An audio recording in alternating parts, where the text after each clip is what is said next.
Welcome to the Divorce Coalition Live. We've created a show just for divorce professionals about how the divorce process affects domestic abuse survivors. I'm your host, Beverly Price, founder and executive director of the Divorce Coalition and certified divorce coach at Coaching by Beverly Price and her Empower Divorce.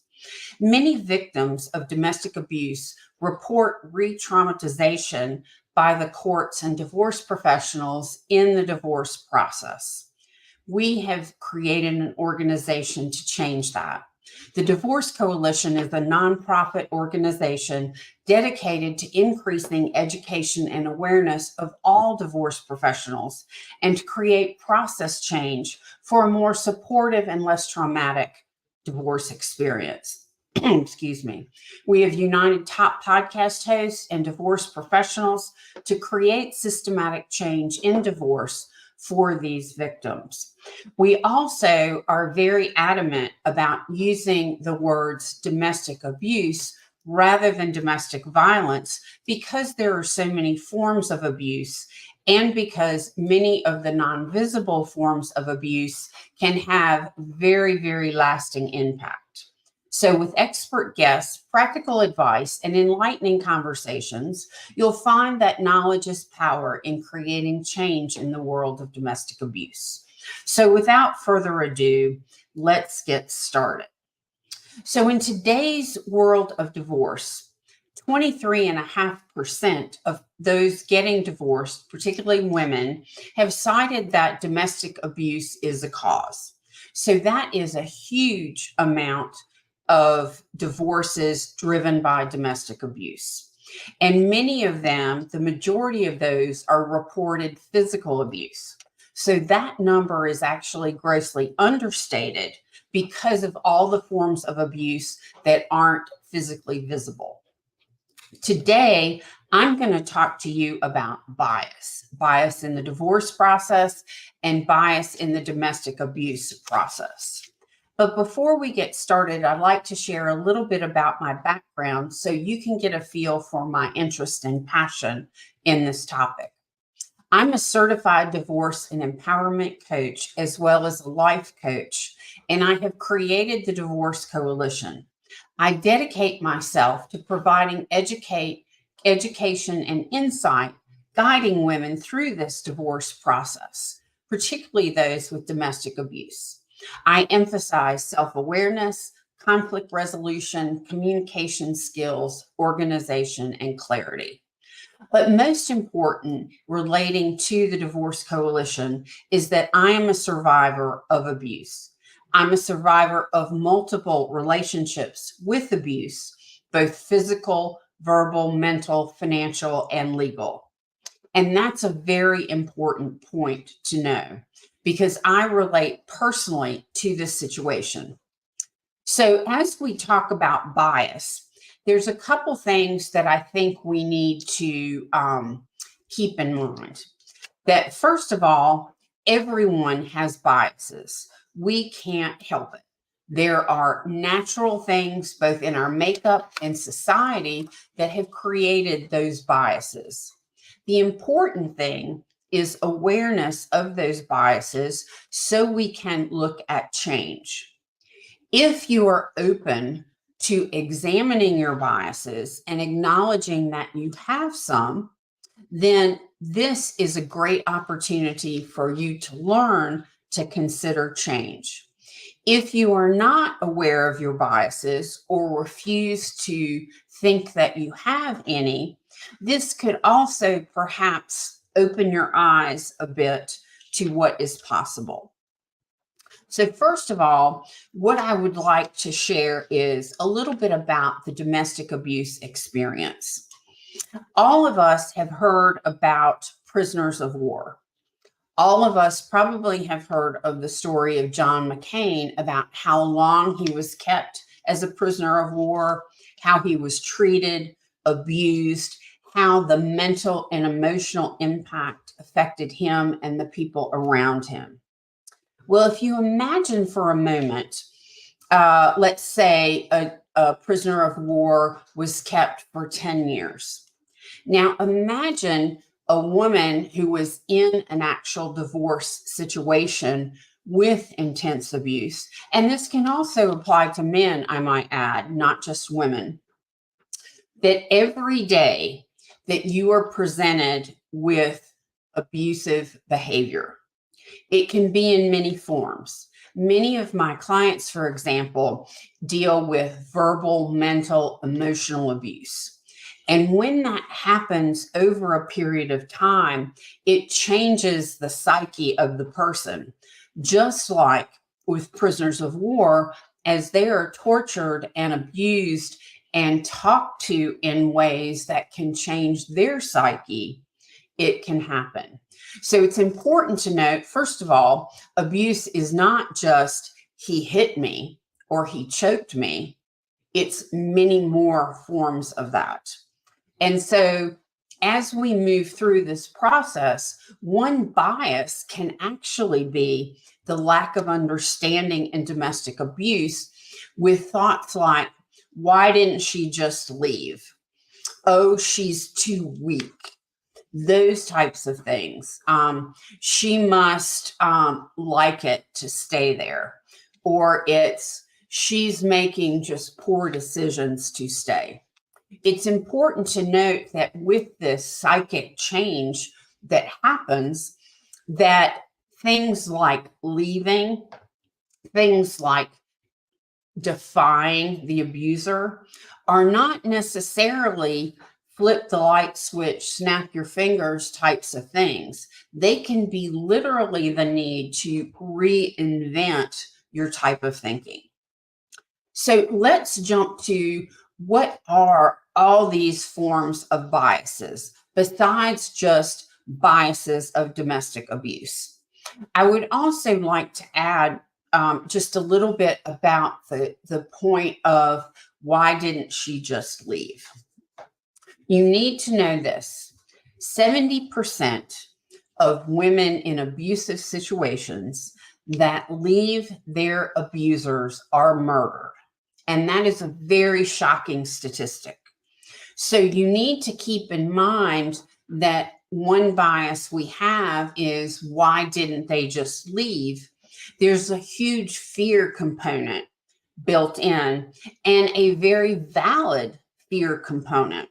So I will also say, first and foremost, for any abuse victim that you come in contact with that hasn't yet left the relationship, it is absolutely fundamentally important that that person has spoken to an expert domestic violence professional and has also developed a safety plan before leaving.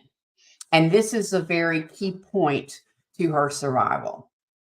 Now, as we jump into biases, let's talk about some of the biases that are inherent in the divorce process. These biases can be held by judges, by defense or attorneys, whether it is for the victim or the abuser. They can be also divorce coaches, divorce financial professionals, divorce lending professionals, divorce real estate professionals, and many, many more. So this isn't just an issue that is for judges or attorneys. It can also be mediators, but it's for all of the divorce professionals that encounter someone. So some of these biases start with very simple things in divorce, such as appearance. What kind of appearance do you bring to the table? Are you dressed, let's say, satisfactorily? You're not dirty and ragged and those kinds of things. So you present that appearance. Likewise, another form of bias can be based on your behavior. Are you argumentative? Are you hostile? Are you blaming? Are you emotional? A critical factor in divorce, and also divorce with domestic abuse, is that you want to approach this with the concept that this is a neutral business transaction devoid of emotion. So when you have that, you are listened to. I like to call it communication for results rather than communication of what you want to say that makes you feel good. It's very, very important because you want to be listened to. The other element of appearance behavior is also presentation. How do you present yourself? Is it actually businesslike and non-emotional, but also critical is factual? Rather than discussing the emotions of the situation all throughout a hearing, you want to be able to cite facts because a judge is going to want to understand the facts. And a good way of that is for you to write all of those facts down.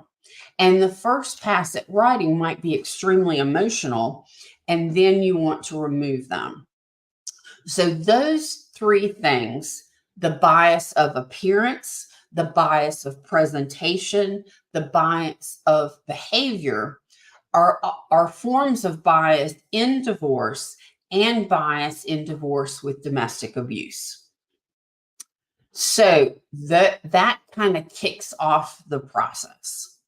Now, there's some other biases. Many of these biases result from childhood, what you learned, and what you learn in society over time. You might have biases about race.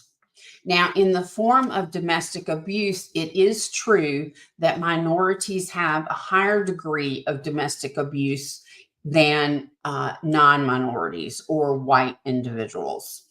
But it's important to acknowledge that race isn't the fundamental reason for the abuse, or that race may cause you to improperly report, false report abuse, to be in this hearing because you need money, those types of things. So, and probably race is the most and biggest bias that is unacknowledged in life and in the divorce and domestic abuse process.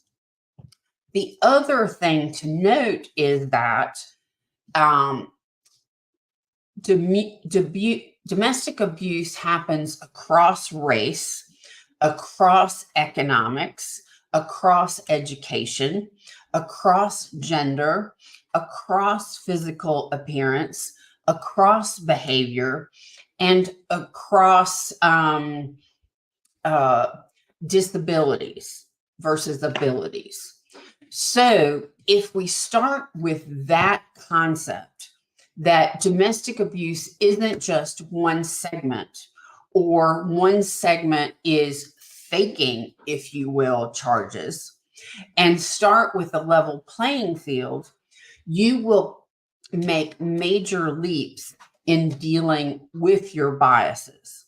And a part of this too is, and I've learned this in studying and becoming aware of my own biases, as we may never be completely removed from bias, but as long as we acknowledge it and are working to understand and rid ourselves of those biases, then that's the best direction we can take.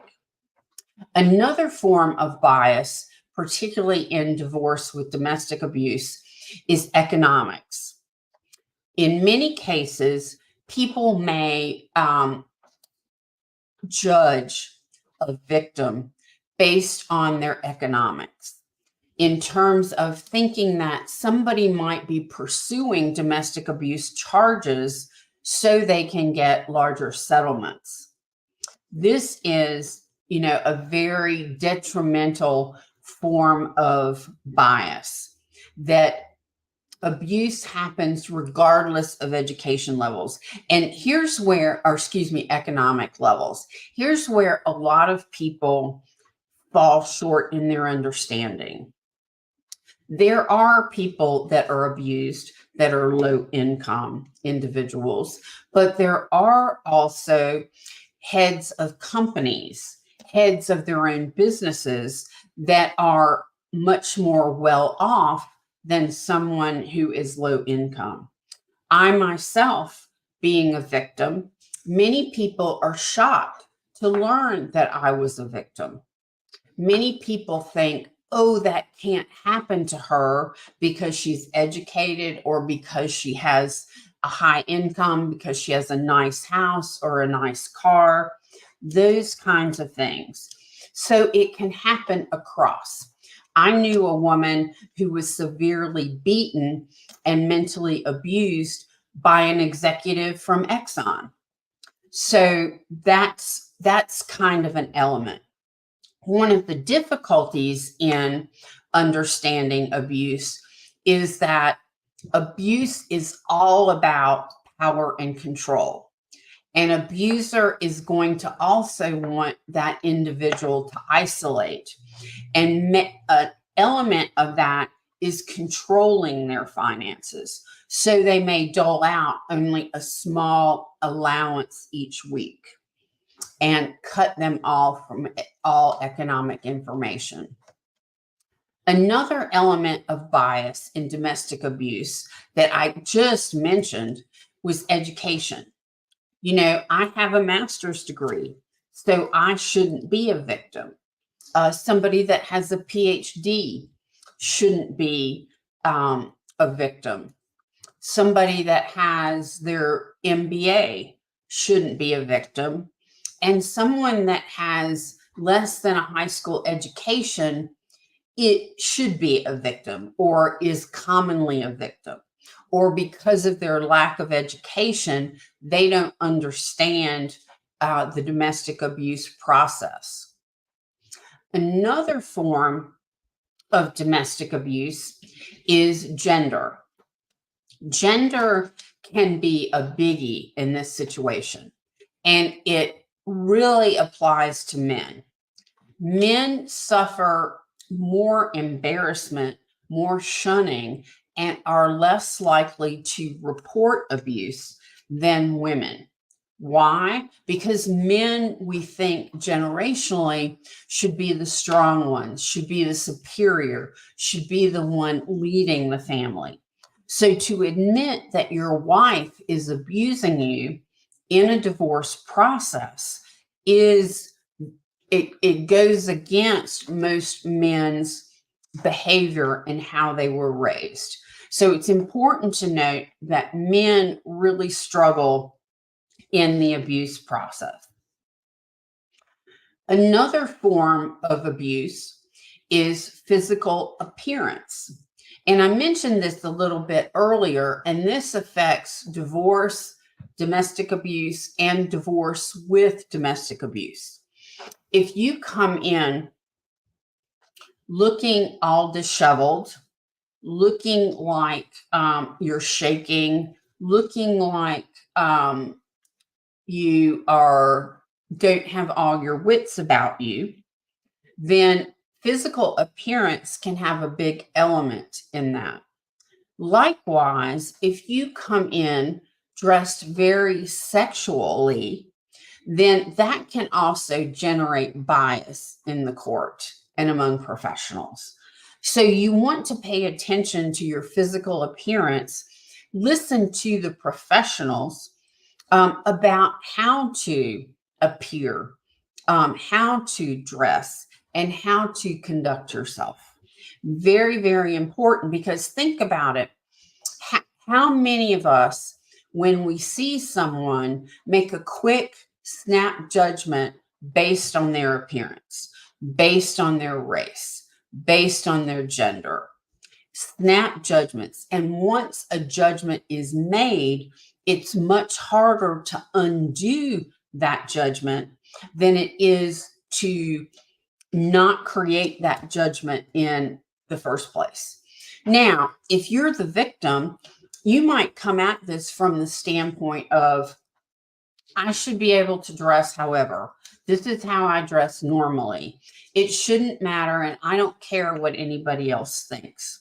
Well, in domestic abuse and divorce, yes, you care very much what other people think because it's going to affect their decisions, their behavior, and so forth. So you need to be very aware of that element. So, what's another form that I mentioned of bias in domestic abuse? Behavior. Behavior is a huge one. Do I come in emotionally broken? Do I come in ranting and raving? Do I come in standing up, interrupting the court proceedings? Do I come up talking out of turn to the abuser, to the judge?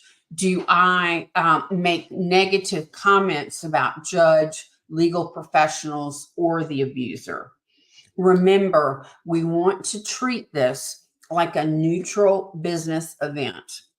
So if there's any way you can put your emotions aside for the length of the interaction you're having, whether it is court, whether it is mediation, whether it is a deposition, that is best done to be strictly neutral and businesslike. This is probably one of the most difficult things in a victim with domestic abuse because there is sheer terror of that abuser.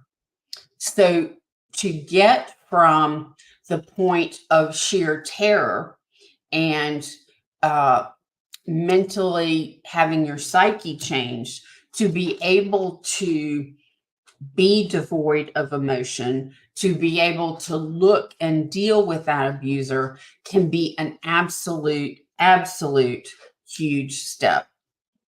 Now, I'd like to take a break right now, just for a moment, and talk to you a little bit about the Divorce Coalition. Domestic abuse survivors really experience a lack of trust in divorce and the legal systems that are actually there to protect them. Many report re-traumatization in court on top of the traumatization they experienced in their relationship. They have reported that legal professionals verbally threatened them, mocked them, did not give them a chance to speak in court, exaggerated the survivor's faults, and provoked them to elicit emotional reaction. And one huge element is many of them say to the survivor that they don't believe them, which is just, a terrible experience. If you've ever encountered this, if you've ever not been believed, this is what it means. So the Divorce Coalition is a nonprofit organization that we've created to change this experience. I'd love for you to learn more about it. You can go to divorcecoalition.com and learn all about it. You can also see past episodes of this show and much more information about divorce with domestic abuse. And remember, the Divorce Coalition is aimed at divorce professionals. There are many organizations that support the domestic abuse survivor directly. We are actually trying to impact the other side of the process and create change within professional communities. And because we're a nonprofit, we need your support. And you can make a tax-deductible donation at divorcecoalition.com/donate-now. Very important, and we would appreciate your help. And now let's get back to the show. We had been talking about bias of behavior as last. So let's talk about, is there any unique bias in divorce with domestic abuse? And yes, there is. In many cases, The bias is that there is tremendous false reporting, and there is particularly false reporting in situations involving child support, child custody, and child visitation. It's important to note that false reporting is a very minor element of domestic abuse and divorce. It does happen, I'll acknowledge that. But it's important to note that if 23.5% of women are experiencing domestic abuse, and that there's such a huge percentage of divorces that happen with domestic abuse, that it is an urgent and flagrant need to deal with this. So that concept, and I actually talked to a judge who said he didn't particularly think highly of domestic abuse cases because he thought there was so much false reporting. And that is a very terrible position for a judge to take, because a judge is supposed to be neutral. He is supposed to weigh the facts of the case and make a decision based on the law. He is not going to decide who he likes more, who is going to side just with you. He is there to balance and make decisions just like neutral business decisions.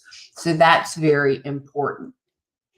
So why is bias from any divorce professional a huge problem? Well, let's break it down. Let's talk about the very simple first step.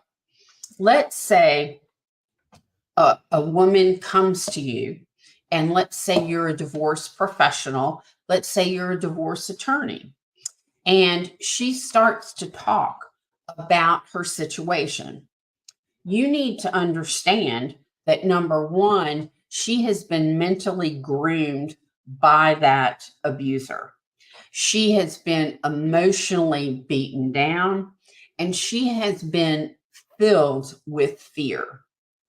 The other element is she feels and doesn't have her own voice. She's never been confident enough to use her voice. So when she comes to you, she's probably going to have a hard time articulating the facts of the situation. She's going to have fear of you, and she's going to turn to you as the be-all, know-all, and the person that's going to take care of her divorce and divorce result. So you need to keep that in mind so that when you're interacting with a victim, you can take that into account. When you talk to that victim, it is very, very important that you listen, that you pay attention, that you do your best to eliminate your biases and put them aside, to listen with curiosity rather than judgment, and to make sure that you don't give the feeling of you don't believe her. I actually had a situation with a client where the client had been spending time with her attorney, and the attorney was convinced that there was severe domestic abuse, mental, emotional, and financial. They went into mediation, and as usual, that abuser can present themselves very professionally, very factually, very likable. They can be a chameleon.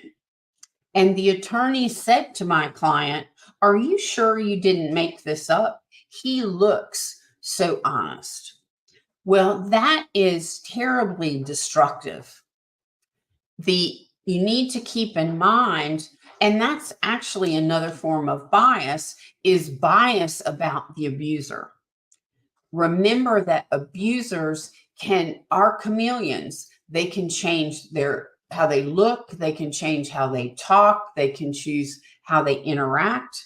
So it's very, very important to keep that in mind, that those kinds of things are going to affect your victim.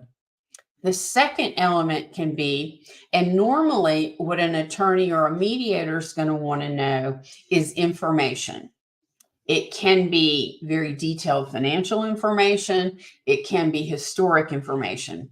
Well, number one, an abuser can restrict that individual financially, cut them off from any financial information, don't give them access to accounts, those kinds of things. So they may not have that information, period. The second element is based on their mental and emotional state filled with fear, they may not be able to concentrate well, focus well. They may be so overwhelmed with the information that they freeze and they can't handle it.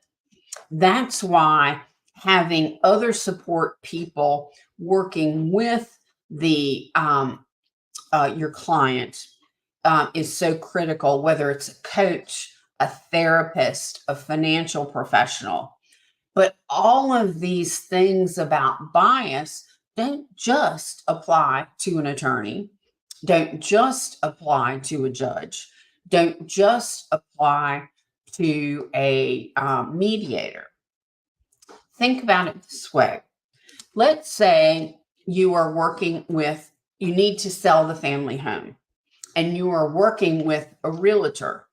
Now, there's two kinds of realtors in divorce. There's a general realtor, and then there is a realtor who has gotten certified as a divorce lending professional, who has gone through extensive training, who can actually testify in court, who is much more knowledgeable about how the divorce process affects property sales. It's important because perhaps that victim hasn't even gone to an attorney. But what are the signs? That they don't speak up, that they defer to the abuser, that their head's down, that they don't make eye contact, that they make decisions and checkpoint always that the abuser is happy with their decision because they're terribly afraid of retribution. So there are different things that other professionals can see as well. So probably one of the most important steps is what can be done to eliminate these biases. Well, number one, knowledge and education. Learning about domestic abuse, learning about victims, learning about all the ways an abuser can not only torture a victim, but paralyze them. It's also important to understand that that abuser can start dealing with legal abuse and start using the legal situation, making motions, filing objections over and over again to wear that victim down. And it's important also when you're talking to a client or an abuse victim to talk to them about safety planning, to talk to them about how they present themselves, how they talk, how they present their case. But it's also extremely important to support them because they need it, because they haven't been supported for a long time. So I hope this gives you a basic understanding about how bias can be so prevalent in divorce with domestic abuse. It's important to understand that what we do matters, that what we do can have a huge impact on that victim. And it's important to understand that abusers have a behavior that can mask the abusive side of their personality. So you may want to know how you can contact me. You can contact me at my website, herempowereddivorce.com, or you can contact me through the Divorce Coalition at divorcecoalition.com. To my audience, thank you so much for being with me on this episode of Divorce Coalition Live. If you would like to listen to this episode again, you can find the link at divorcecoalition.com on the live show tab, or go to WGSN's YouTube channel, Divorce Coalition. Please like and subscribe so we can reach as many people as possible. The Divorce Coalition is a nonprofit organization created to change the experience of divorce for abuse victims and survivors. To learn more, go to divorcecoalition.com. We have lots and lots of information that can help you understand. You can support us, which we really need, by making a tax-deductible donation at divorcecoalition.com/donate-now or clicking the donate button on the website. So you can also like and share our Instagram page, which is @Divorce Coalition page. Divorce Coalition page. Join us in this fight to change the divorce process for the survivor. Let's come together and champion a brighter future. Stay tuned next Thursday at 10 a.m. Eastern Time for another episode of Divorce Coalition Live, improving the divorce experience for abuse survivors. Until next time, remember, knowledge is power. Stay safe and grow. Thank you.